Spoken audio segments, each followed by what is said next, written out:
Bom, meu nome completo é Edson Gonçalves Salles.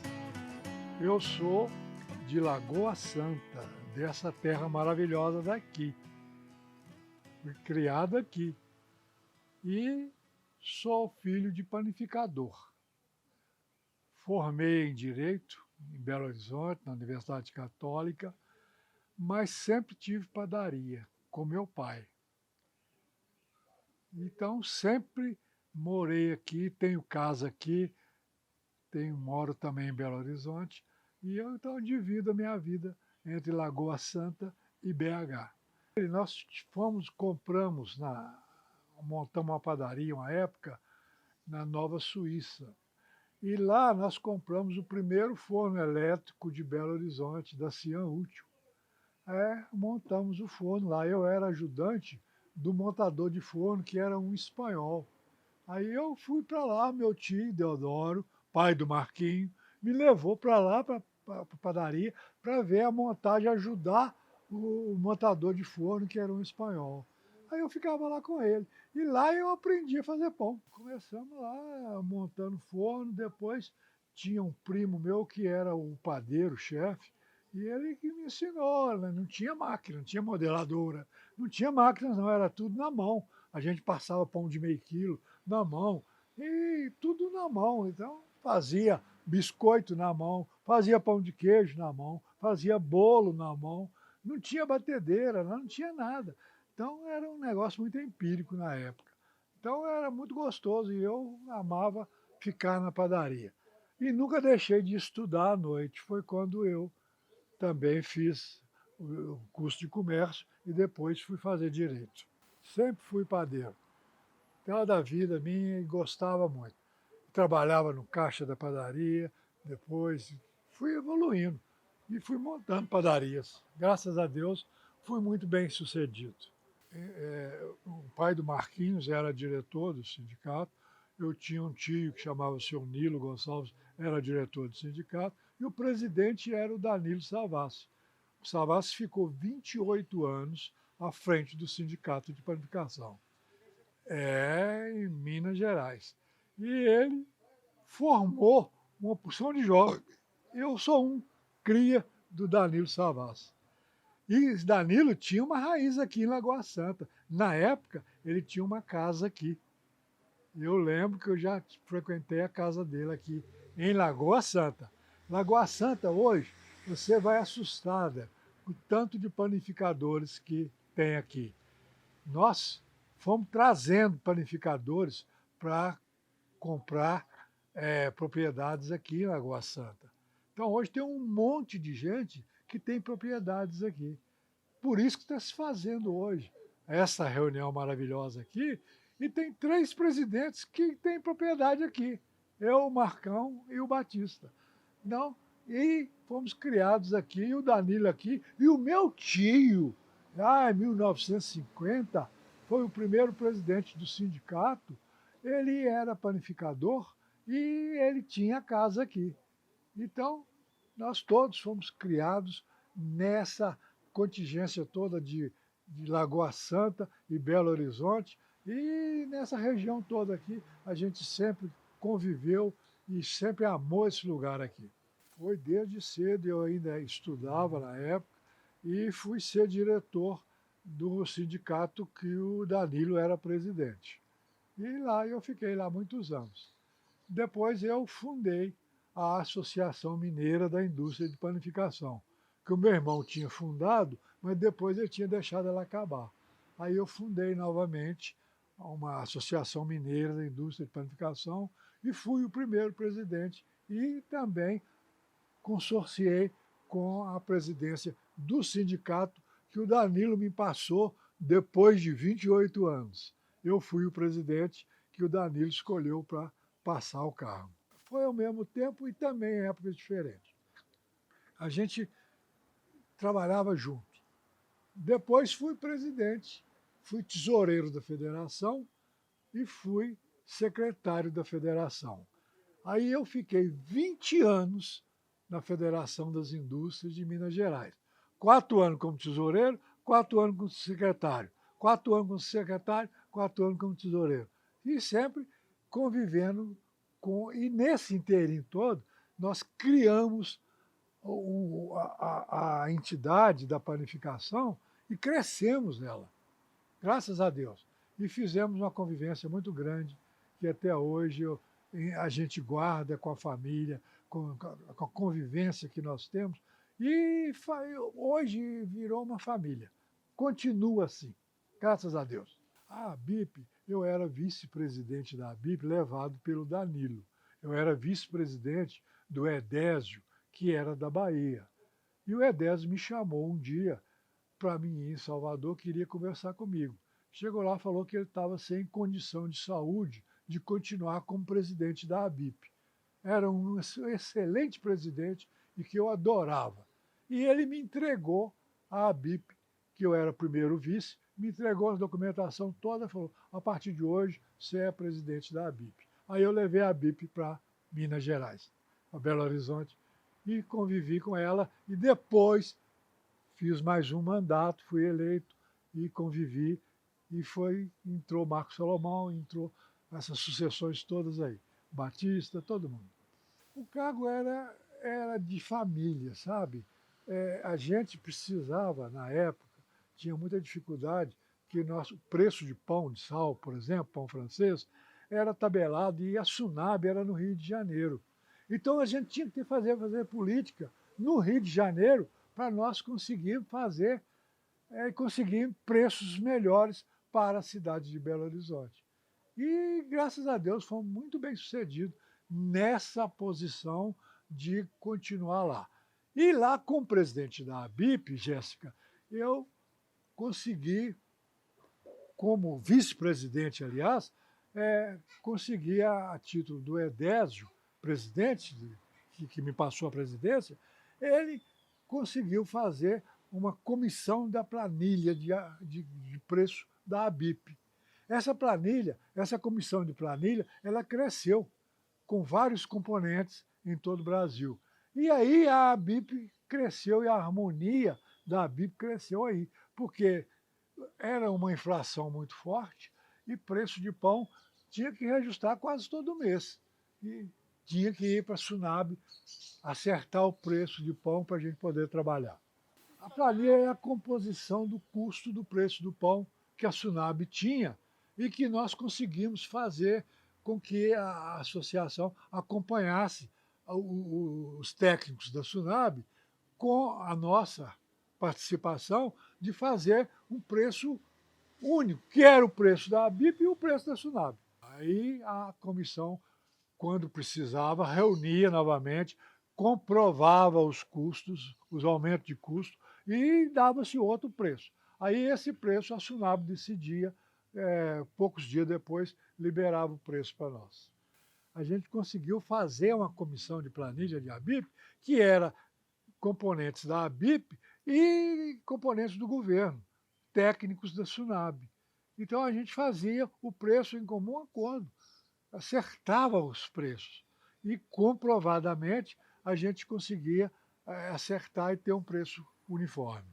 Olha, na época a padaria era o comércio local, era a esquina que tinha no bairro, que era o ponto de society da padaria. A turma reunia ali. Então, todos os efeitos, a padaria era a padaria da esquina. Sempre era, né, numa esquina, sabe? Alugava ou construía, mas era sempre numa esquina. E aí a gente fazia nossas padarias. E tinha a reunião mensal, primeiro era semanal, que a gente acompanhava tudo de perto, a diretoria toda. Hoje é normal o sujeito tomar café na padaria. Antigamente a padaria não servia café. Antigamente era o pão mesmo. E evoluiu a padaria com a criação de mesas, de cadeiras. E aí que a padaria se conscientizou que é um ponto de espera. Nós fizemos uma vez um trabalho, uma pesquisa, que provou que a padaria era onde ia a criança, o velho, a dona de casa, o pobre, o rico, todas as camadas da sociedade frequentava a padaria, e frequenta até hoje, graças a Deus. As crianças não podem ir no botequim comprar uma coisa, mas na padaria ela vai. Então, a gente tem esse privilégio de estar junto e convivendo com a sociedade e participando do crescimento dela. Naquela época, a grande novidade foi o serviço de venda de pães, que era self-service. Então, nós fizemos um autosserviço da panificação que nós copiamos, naquela época, de uma excursão que fizemos ao México, onde o pão era vendido nas gôndolas. Então, nós chegamos e tinha uma dificuldade, que a padaria tinha vitrine de pão, aí a gente fez uma gôndola, mas parecendo uma vitrine, só que não tinha vidro, onde o cliente pegava o pão com um pegador e virou autosserviço. E isso foi crescendo de Brasil inteiro. Com o tempo, o Brasil todo passou a vender pão em autosserviço. Nós copiamos também um pouco do supermercado, que estava começando a evoluir também junto com a gente. Então, a padaria cresceu junto com a sociedade e com esse autosserviço que foi criado naquela época. A dificuldade de mão de obra, como tem hoje também, mas naquela época era pior. Então, nós fizemos o cliente escolher o pão dele e pegar. Então, nós só embrulhávamos o pão. Eu comecei a vender vitrinas, instalações também. E vários fabricantes de instalação começaram a copiar também e criar self-service de pão. As conversas eram diárias e semanal. A panificação, ela tinha um convívio diário. Depois da reunião, a gente ia para o restaurante. Diariamente a gente telefonava, a gente conversava entre diretores o dia todo sobre tudo da padaria. Uma padaria ajudava a outra. Sempre fomos assim, principalmente em Minas Gerais. Eu acredito que no Brasil inteiro era a mesma coisa, porque todo mundo poderia, é o que eu falei antes, a sociedade visitava a padaria. A padaria era um local querido. Então, o dono da padaria era amigo de outro dono de padaria e trocavam convivência e trocavam ideias. Chegou aí agora a Rita. A Rita é minha filha. Pode chegar aqui, Rita. O pessoal te vê, ó. Ela é diretora da ABIP Jovem. Ela é a minha sucessora. Está reformando lá a Belo Horizonte. Tá toda bonitona lá. Cedinho passei lá na padaria, ela estava lá, firme. Graças a Deus. Aí nós conseguimos conquistar a sociedade brasileira através da panificação, através daquele estudo que nós fizemos, que eu te falei. Nesse crescimento, pelo menos meu, da ABIP, eu ia em todo jantar de panificador dos estados. Então, eu participava do crescimento do sindicato local. Então, quando o sindicato local era muito fraco e as padarias estavam fazendo serviço errado, a gente levava esses conhecimentos para lá, levava pessoas para Belo Horizonte. Hoje, o Espírito Santo, por exemplo, tem uma verdadeira escola de panificação, onde o nosso presidente Paulo Meneghelli é o presidente hoje. Mas nós fazíamos esse intercâmbio de panificação direto e reto. Alô, Ritinha. Tchau. Fica ali, senta lá. Então eu tenho algumas coisinhas que eu lembro que hoje, por exemplo, nós temos um grande evento no Brasil que é feito pelo Sindicato de São Paulo, que é a FIPAM. E a FIPAM, a gente foi buscado pelo Frederico Maia, como presidente da ABIP, para ter uma participação na FIENG e marcar reuniões da ABIP dentro da FIPAM. E assim foi feito e é feito até hoje. Então, a panificação brasileira passou a ter a FIPAM como uma feira nacional da ABIP. E nós temos um convênio assinado com o Sindicato de São Paulo, onde a ABIP tem participação no lucro dela até hoje. E é um sucesso muito grande a FIPAM. Eu parabenizo todos os presidentes que tocam a FIPAM hoje. A gente sentia que tinha que ter uma modificação na comercialização do pão, é que o pão era vendido sob peça.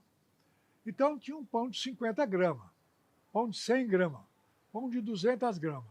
Agora, você para fazer o pão, você pesa a massa. Essa massa vai para o forno. No forno ela tem quebra. Então você tinha que vender o pão na balança, na hora para o cliente, 50 gramas ou meio quilo, por exemplo, e você nunca tinha certeza que ele estava no peso, porque dependia da caloria do forno, ele era um peso maior ou menor. A gente conseguiu vender o pão no peso, um pão pronto. E assim fizemos um trabalho muito grande com o supermercado. Na época, eu visitei uma entidade em Minas Gerais, pelo meu amigo Levi Nogueira, que me fez a introdução lá, e nós conseguimos. Eu comprei 6 pãezinhos, 5 pãozinhos, 7 pãezinhos e paguei o mesmo preço no caixa do supermercado Carrefour na época. Por quê? Porque o cara não contava o pão. Ele simplesmente acreditava que você falava, que tinha 7 pães, ou 5 ou 4. A partir daí, ele passou a pagar o que dava na balança. Ficou uma coisa honesta para o cliente e para o supermercado e para a padaria. Eu até conversei anteontem com o Marcos Salomão, que foi na minha gestão que foi implantado o Pão a Quilo. Mas aí ele falou, não, foi na minha gestão. Aí eu peguei e fui lembrar. E realmente o Marcos Salomão tem razão, porque a lei é municipal. Então, em Minas Gerais, conseguiu o Juiz de Fora primeiro. Conseguiu a lei de vender o pão a quilo. E começou a trabalhar. E aí eu fui com o presidente da FIENG na época, que eu era tesoureiro dele, o doutor Robson, e ele foi no prefeito Pimentel. O prefeito falou comigo e com o Robson que o último dia de mandato dele era dia 31 de dezembro, nós já era mais ou menos dia 15. No dia 31 eu promulgo a lei. E ele honrou a palavra dele, no dia 31 de dezembro ele promulgou a lei do pão a quilo que prevalece até hoje. Então ela era uma lei regional, estadual. Depois o Marcos Salomão, meu sucessor, continuou fazendo gestões com o governo federal, com o Instituto de Pesos e Medidas, e conseguiu uma lei federal. Tinha vários presidentes de sindicato que eram contra, não sei porquê. Um deles era São Paulo, era o nosso calcanhar de Aquiles. São Paulo era o Frederico Maia, meu amigo, mas ele me ajudava em tudo que eu quisesse. Mas ele era contra fazer o pão aquilo. Ele queria que o pão fosse do mesmo sistema. E nós tínhamos problema nas regiões do Brasil inteiro. Quando passou a vender pão a quilo, pôr na balança, aí acabou o problema para nós. E outra, Jéssica, sabe um problema que nós tínhamos? A Delegacia de Ordem Econômica, que tinha em algumas cidades, nem todas. Belo Horizonte tinha, que visitava as padarias todos os dias e punha os pão na balança. Se faltasse alguma grama, ele prendia o padeiro. Então a gente, às vezes, era notícia na última página do jornal, que era a página policial. A partir daí, acabou o problema. Eu era dono de padaria e eu via a fiscalização prender padeiro todo dia. Então nós tínhamos que fazer uma lei que desse condição de trabalho para o dono da padaria e que ele não... Se um padeiro fizesse uma sacanagem com o dono da padaria e fizesse o pão com um peso menor, no outro dia a fiscalização ia lá e prendia ele. Então acabou isso, porque era vendido o pão, podia fazer do jeito que ele quisesse o tamanho, mas ia ser vendido como pão pronto, o que desce na balança. Era uma coisa justa. Levava para a reunião da ABIP o que a gente estava fazendo isso em Minas Gerais e fazer nos outros estados. E cada um, diretor da ABIP, ele era o presidente do sindicato local. Então ele comandava regionalmente. Então ele levava tudo que a gente criava Aí a BIP foi crescendo e hoje a BIP ficou unida e dependendo nacionalmente de todas as coisas, de todas as ideias que são surgidas no dia a dia regionalmente. Olha, eu lembro, não é carinho não, foi um susto. A primeira reunião que eu fui na BIP, que o Edésio me ligou, que para mim ir, eu fui com o senhor Santiago, no Ministério da Justiça, com o ministro Paulo Brossard. Nós fomos lá para denunciar a Operação Branca de Neve, onde alguns moinhos do Brasil roubavam da panificação, cobrava por fora o preço da farinha de trigo. O governo comprava o trigo, principalmente do Canadá, e distribuía para os moinhos. E alguns moageiros, cobravam por fora do dono da padaria. E nós fomos denunciar isso com o presidente do Sindicato do Rio Grande do Sul, ao ministro Paulo Brossard, que era ministro da Justiça. Isso em plena época da Revolução. Era muito forte o Paulo Brossard. E ele nos apoiou do princípio ao fim. A BIP para mim, uma coisa de ancestral, sabe? Porque ela tem um parentesco com a regional, que é o sindicato local ou a associação, e você vai colocando seus filhos, criando, graças a Deus, algum. Eu tenho 2 filhos, uma está aqui, que é a Rita, e graças a Deus eles estão tocando o meu negócio. Eu tenho uma fábrica de papel e uma padaria. 2 padarias, a Bagueteria Francesa e a Belo Pães. E eles estão lá tocando a padaria com todo gosto. Inclusive agora está em reforma lá, que a Rita está criando. Fomos muito bem queridos, muito bem quistos em todas as cidades do país. Aonde tinha jantar do panificador, por exemplo, dia 8 de julho, cada sindicato local fazia seu encontro. E nesse encontro convidava o presidente da ABIP. O presidente da ABIP ia com muito prazer, fazia discurso, participava das reuniões em todos os estados. Então era uma família, uma confraternização que tinha, e até hoje isso prevalece. O diferencial é que hoje, por exemplo, a ABIP passou por vários momentos, e depois do meu mandato, antes do meu mandato e depois. Antes do meu mandato, nós tínhamos o Edésio, que foi um grande presidente. Mas antes do Edésio, nós tínhamos uma presidência no Rio de Janeiro que ficou anos e anos na mão de 2 ou 3. Aquilo ali virou uma casta. Não tinha liberdade para ninguém.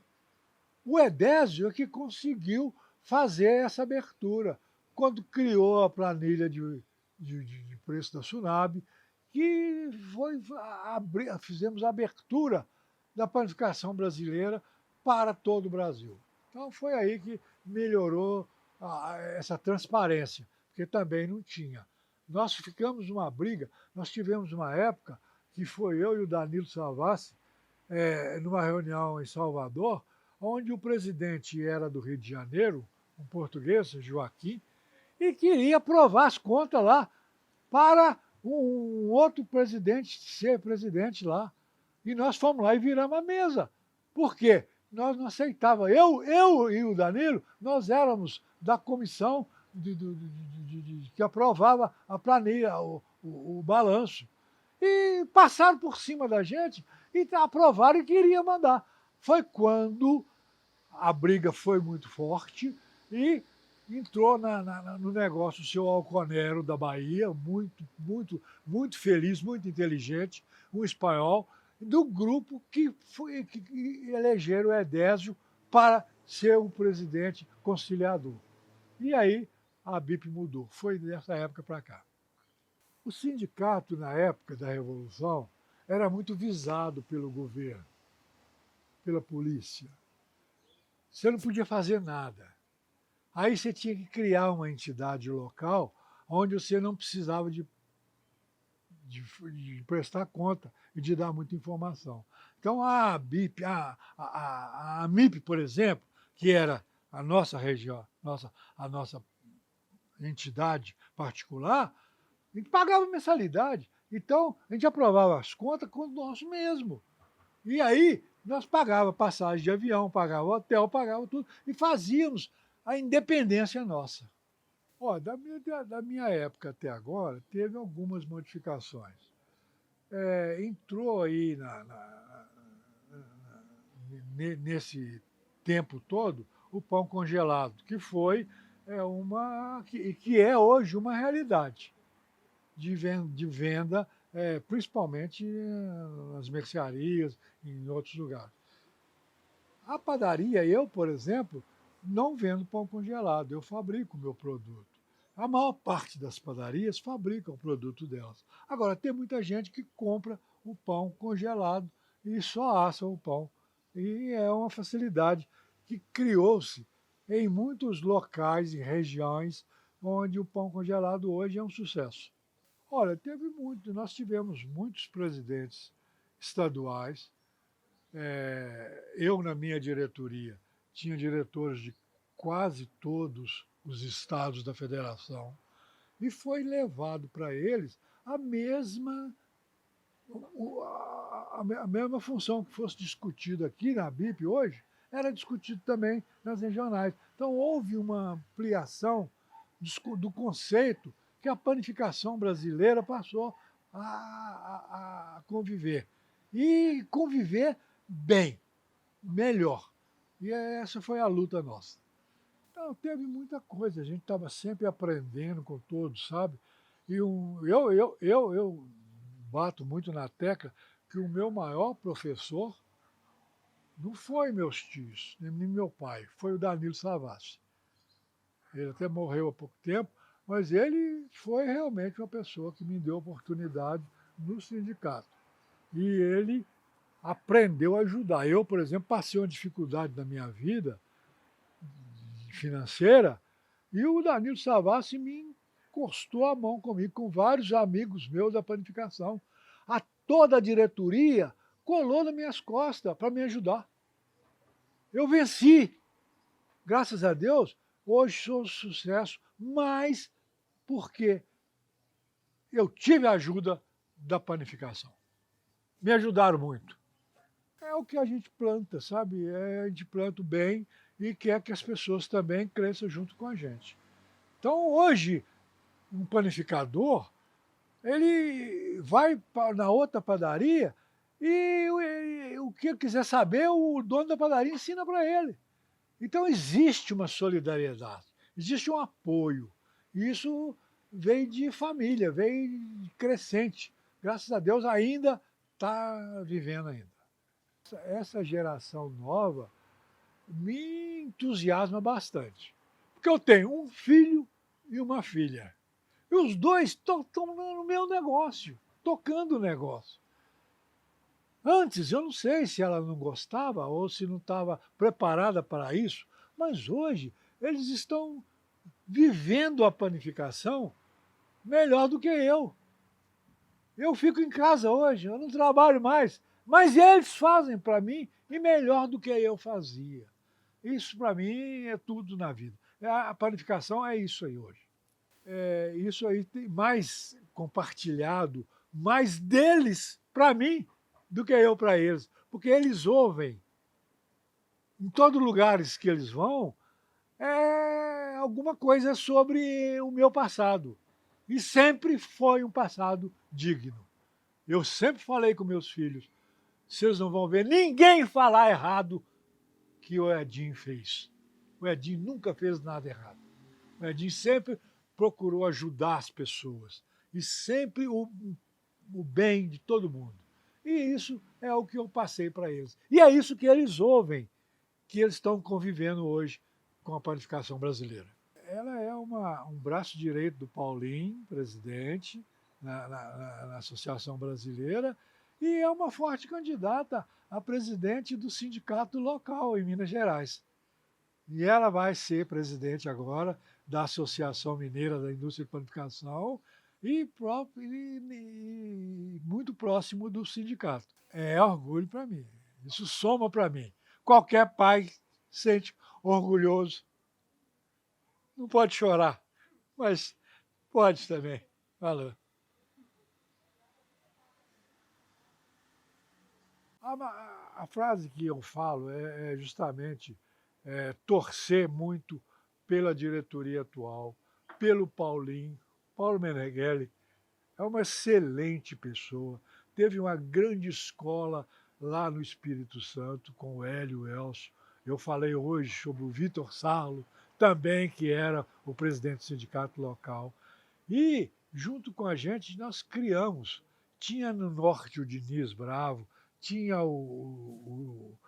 vários nomes. Hoje eu falo, eu falei com a Jéssica, quando ela me chamou para fazer a entrevista, que era muito ruim para mim, porque eu ficava lembrando dessas pessoas que eram meus amigos na época, que foram meus braços direitos e que hoje não estão mais aqui. Infelizmente ou felizmente, estão vivendo uma outra situação, estão com Deus, estão com Cristo, mas eu não os tenho mais. Mas isso aí realmente me choca bastante. Mas é da população, é isso aí. Todos os estados que fala, eu lembro do representante local que era meu diretor. Eu lembro deles. Olha, eu fico feliz da vida, porque o presidente atual hoje, lá em Minas Gerais, é o Vinícius. Ele me colocou como vice-presidente dele. Eu não vou mais na padaria, são meus filhos que tocam. Meus filhos estão lá também, mas ele me colocou lá como membro da diretoria. Então eu faço parte da diretoria da panificação e faço parte do Simpapel, que o meu filho, o Alexandre, é presidente. Então, eu estou dentro e é com orgulho que eu vejo isso, o crescimento deles. Olha, eu acho o seguinte, eu participo lá onde eu moro, do meu prédio, então tem lá são 74 apartamentos, então tem uma convivência muito grande com moradores. Todos eles eu vejo que eles se orgulham de ver que eu tenho 2 padarias. Mas você ainda tem padaria? Eu falo, tenho, só que tem que eu não trabalho mais, não vou lá. São dos meus filhos. Então, a gente sente um prazer muito grande e sente um brilho no olhar de todas as pessoas que veio eu falar da minha família que toca o meu negócio. A BIP daqui para frente ela vai continuar com muito sucesso. Ela teve uns períodos anteriores que o presidente andou profissionalizando a entidade. Então você não falava com presidentes, você falava com um diretor responsável, remunerado. Hoje, o Paulo Meneghelli está ressuscitando isso, está voltando isso, ele está à disposição de todos e ouve todo mundo que quer falar com ele. Quer falar com a BIP, o Paulo atende. Então isso é importante para nós, que nós éramos assim. Nós crescemos assim. A gente é que atendia o telefone. Não era profissional, não. E, graças a Deus, os profissionais foram muito bons também, mas que já passou a época. Hoje estamos revivendo uma nova era que o Paulo Meneghelli está fazendo com muito sucesso, que é ele fazer o atendimento e ele fazer o comparecimento às entidades, ele dirigir a entidade. E isso está levando a muitas pessoas querer participar dessa, inclusive a minha filha. A história da BIP e a memória está começando a ser escrita agora, nesse trabalho que nós estamos fazendo aqui agora. Na sua competência, Jéssica Romana e seus companheiros de trabalho. Isso aí vai ficar gravado. No princípio, eu achava que era um negócio de contar vantagem. Não é isso. É realmente de contar histórias, de vivências, de coisas que nós convivemos. E isso vai servir para o futuro continuar esse trabalho magnífico que é feito na panificação. O Paulo está recuperando mais ainda essa memória. Isso é muito bom. Ritinha, faz favor. Senta aqui ao meu lado. A Jéssica pediu para mim dar um conselho para você. E o conselho que eu dou a você é que você continue a persistir naquilo que você está fazendo hoje. Você hoje está frequentando a BIP, é um braço direito do Paulo, está na Associação Mineira da Panificação, é candidata no sindicato e você está convivendo e fazendo o que você gosta. A padaria, por exemplo, você está fazendo uma modificação geral nela, para mostrar, você está fazendo palestras em todo o Brasil, mostrando o dia a dia e uma nova panificação. Agora você está querendo dar exemplos disso, tendo a sua padaria e da maneira que você acha que deve ser. Então, continue fazendo assim. Parabéns. Olha, eu vejo com muito entusiasmo, porque o meu trabalho era muito mais difícil, porque era um trabalho de persuasão, que eu trabalhava com pessoas e eu tinha que fazer a pessoa entender o que eu queria. Hoje, o Alexandre, o meu irmão dela e ela, eles têm uma técnica de conferir, de olhar a gestão, de aferir o resultado, que eu não tinha. Então, é realmente diferenciado o trabalho. Eu acho que é um trabalho que vai render muito mais e que vai ter muito mais sucesso. Eu acredito. Então, parabéns, Rita. Parabéns. Obrigada, paizinho. Beleza. Meu pai é muita inspiração para mim, com certeza essa paixão e esse amor pela panificação vem dessa história. Então, assim, desde criança a gente ia a congressos, a gente ia brincar e a gente quer trazer nossos filhos hoje. Então, a BIP é uma família e a gente sente isso, né? A gente quer estar junto e realmente ele me inspira. Não chego nem perto do que ele foi. Falo com ele, olha, eu estou entrando, mas a política o senhor vai ter que me ensinar, porque eu sou toda coração, então, assim, vou ter que aprender muito com ele, porque eu não chego nem aos pés de tudo que ele já fez. Mas espero fazer o bem e trazer inovação e trazer coisas novas para a panificação.